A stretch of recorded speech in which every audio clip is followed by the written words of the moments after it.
اولاد عبد الرحمن ارجع ورا الخشب دخلت سينتك حنين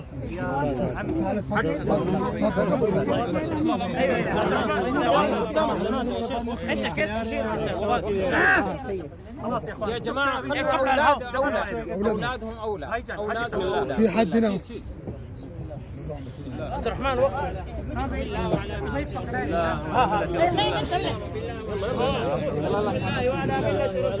भाई पिछू पकड़ा है पिछू रस्ते बोलने पकड़ना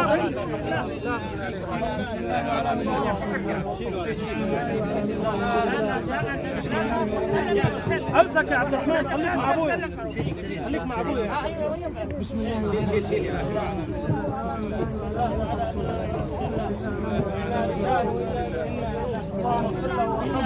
اللهم ارحمه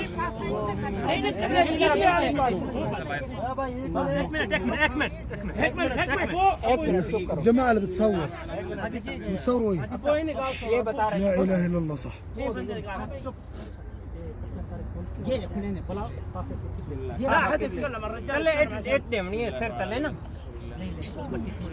नहीं हुआ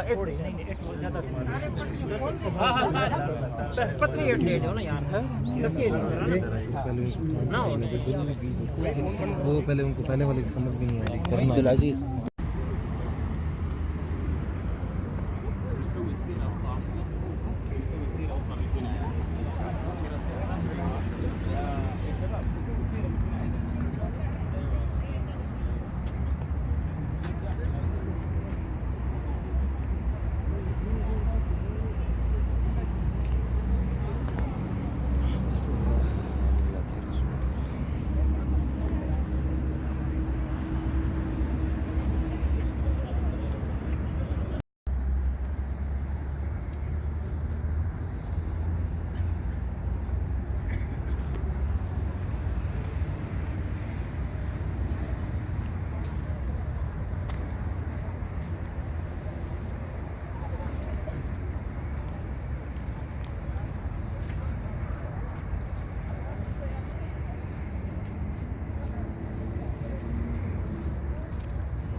कौन खुश नसीब होगा जो यहाँ पर जन्नतुल बकी में दफन होगा। ये देखें वो लोग जो है ना दफना रहे हैं और यहाँ पर हुजूर पाक सल्लल्लाहु अलैहि वसल्लम का रोज़ा मुबारक है। ठीक है, हुजूर पाक सल्लल्लाहु अलैहि वसल्लम के पहलू में कौन नहीं चाहता कि वो दफन हो जाए।